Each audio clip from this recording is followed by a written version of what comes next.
Katika media day ya klabu ya soka ya Azam Football Club, na mbele yangu mimi niko naye Pasco Gaudens Msindo. Tunakwenda kuyazungumza yale ya kimichezo. Ndugu yangu uko poa? Uko poa. Mzima upo? Upo alhamdulillah. Mwezi mtukufu Ramadhani mafunga lakini. Ushaisha tayari. Ushaisha. Pasaka? Sasa bado. Mwaliko mpaka? Bado.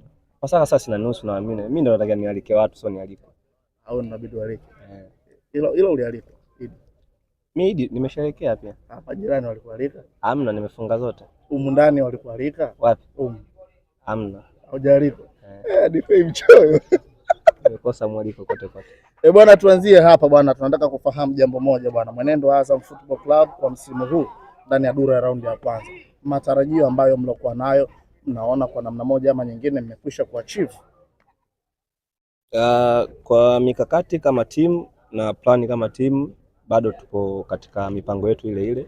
Hamna kilichoharibika kwa maana mpaka sasa tujapoteza mchezo wote zaidi ya kudraw.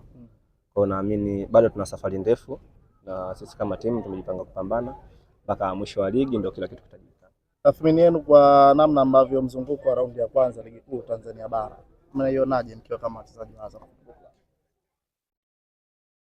Kwa tathmini yetu kama nilivyosema, ukiangalia katika misimu iliyopita tulipoteza mechi nyingi katika mzunguko wa kwanza, lakini katika msimu huu wa ligi kitu hiko hakijaweza kutokea kwenye timu. Kwa hiyo mimi naamini sisi kama timu bado tuna mikakati ile ile mizuri na kikubwa tunaendelea kupambana na kufocus katika mechi ambazo zimebakia. Tuzungumzie duru ya raundi ya kwanza, mechi kadhaa ambazo mmekutana nazo. Ni mechi ipi ambayo kwa upande wenu ilikuwa ngumu kweli kweli kwenda kuwakabili, ambako mnasema hakika kwa katika duru hii ya raundi ya kwanza tulikutana na mziki mnene kweli kweli? Ni mchezo dhidi ya nani? Kwa mwenendo wa ligi yetu kwa kipindi hiki, kila timu unayokutana nayo ni ngumu. Na kila mechi sisi tunaocheza ni kama finali. Kwa hiyo hamnaga mechi nyepesi kwetu. Hakuna mechi ambayo ilikuwa tough kwa upande wenu tofauti na mechi zingine? Zote ngumu. Zote? Mechi zote ngumu. Ni mechi ipi ambayo unadhani ya kwamba kwa upande wako inaweza ikawa ni mechi ya kumbukizi kweli kweli kwa msimu huu wa mwaka 2024-2025 katika duru hii ya raundi ya kwanza 25-26? Zote ngumu. Mechi zote ngumu kaka. Na safari ukipata pointi 3 nyumbani au away ni jambo la kushukuru sana. Ukipata pointi 3 ni jambo la kushukuru kwa sababu timu zote zimejipanga na timu zote zimefanya kufanya vizuri. Kwa hiyo kuna ushindani mkubwa sana. Vipi pale mnapokuwa mnakutana na timu kubwa za Simba lakini pia vile vile Young Africans, bila kuwasahau JKT Tanzania ni miongoni pia mwa timu kubwa naweza kusema, bila shaka na Azam FC nao pia wamo. Ushindani huo unakuwa ni ushindani wa namna gani hasa kwa nyinyi mnapoitazama? Ushindani unakuwa mkubwa kutokana na, unajua unapozungumzia Simba na Yanga unazungumzia timu ambazo zina top player, ni quality player kwa asilimia kubwa sana kulinganisha na timu nyingine. Sema hivyo kwa maana kwamba timu zingine hazina quality player lakini quality unatofautiana. Kwa hiyo siku zote unapoenda kucheza aina ya mechi kama zile za dabi, maana yake unakuwa na umakini mkubwa na maandalizi makubwa sana. Katika dabi ambazo umezungumzia, Mzizima dabi pamoja na Dar es Salaam dabi. Dabi ya kwanza mlipata matokeo, lakini dabi ya pili mlitoka kupata sare. Tunataka kufahamu experience na kitu ambacho mlikidhamiria msimu huu. Mechi yenu ya kwanza dhidi ya Simba Sports Club ilikuwa ni mechi ya namna gani?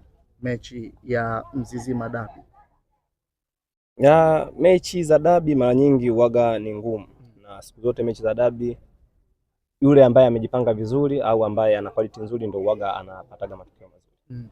Kwa hiyo sisi kama timu huaga tunaendaga kucheza dabi kwa lengo la kushinda. Lakini mwisho wa siku matokeo yote yanayopatikana pale ni aina ya mchezo. Huwa kuna furaha kiasi gani mnapokuwa mnazifunga hizi timu? Furaha ipo siku zote katika dabi, unaposhinda maana yake kuna kuaga na furaha kubwa.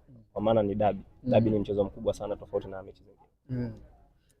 Mechi dhidi ya Young Africans mlitoa sare, lakini mlionekana kama kuna baadhi ya matukio fulani na moment fulani uwanjani Young Africans walikuwa wanalalamika dhahi walinyimwa penalti ambayo alifanyiwa madhambi Prince Mpumelelo Dube. Kwa mawazo yako, kwa jinsi ulivyokuwa ukicheza uwanjani, lakini pia vile vile nataka kufahamu kwa experience na tukio ambavyo liliona, dhahiri ilikuwa walikuwa wanapaswa kufaidika na kile kitu ambacho kilichotokea? Hayo mambo yote anajua mwamuzi wa mchezo. Mimi kama mchezaji kazi yangu ni kucheza na kufuata sheria ambazo mwamuzi anazisimamia. Kwa hiyo hukumu zote mtu wa mwisho ni mwamuzi. Kwa hiyo mwamuzi kama alisema sio penalti, maana yake sio penalti. Kama angesema ni penalti, maana yake ingekuwa penalti. Lakini wewe kwa namna ambavyo unatazama na experience ambayo ulikuwa nayo. Mimi sikuona. Unajua unapokuwa uwanjani sio matukio yote ambayo utaona. Kwa hiyo kwa lile mimi sikuona. Lakini kama mwamuzi kasema sio penalti, maana yake sio penalti.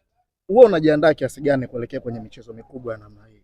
Huu ni takriban msimu wa pili na huo Pacome Zouzoua hatembei kabisa kwenye ile chati kwa upande wake. Aidha ataamua hakucheza mpira, alicheza mechi iliyopita. Hakupo upande wangu. Lakini kuna mipishano mlikuwa mnakutana nayo. Hamna, maandalizi waga ni yale, lakini kikubwa mimi naamini kinachoongezeka ni umakini, sababu unapocheza na aina ya wachezaji kama kina Pacome manake ukifanya mistake yote ndogo anaweza akakuadhibu. Kwa hiyo na umakini unakuwa mkubwa zaidi ya kulinganisha na mechi zingine. Huwa ni mchezaji gani ambaye ni mgumu kumkaba na huwa utamani kukutana naye katika ligi ya NBC? Sijui. Hakuna mkubwa. Hakuna. Hamna. Wachezaji wote ni wagumu kwa sababu gani? Unaona unapokuwa beki sio mara zote ambazo utafanikiwa kumzuia mpinzani. Kwa hiyo kuna muda anakuwa anapita, kuna muda unafanikiwa kumzuia. Kwa hiyo mimi kazi yangu kubwa ni kumzuia. Maana yake ninapofanya jambo langu la kumzuia yeye asifanye shambulizi lolote, maana yake kwangu mimi inakuwa ni mawili. Bwana, tuzungumzie michezo yenu sasa inaenda kufuata katika duru ya raundi ya pili. Mnakwenda kucheza dhidi ya klabu ya soka ya Singida tarehe 1, lakini vile vile tarehe 5 mna mechi dhidi ya Simba Sports Club. Maandalizi yenu yakoje kuelekea katika michezo hiyo miwili ambayo mnakwenda kuivaa dhidi ya Singida Black Stars, lakini pia vile vile kitu gani mnachokizungumza kuelekea katika mzunguko wa raundi ya pili? Maandalizi ni mazuri na kama nilivyosema mwanzo kuwa sisi kama team tuna target zetu na tuna malengo yetu. Kwa hiyo moja ya plani ambazo tunazo ili tufanikishe malengo yetu ni kuchukua pointi 3 katika michezo ambayo ipo mbele yetu. Kwa hiyo mimi naamini tunajipanga vizuri na maandalizi yanaendelea vizuri kwa ajili ya kwenda kupambana na kuchukua. Kama nitakukwaza utanisamehe, kama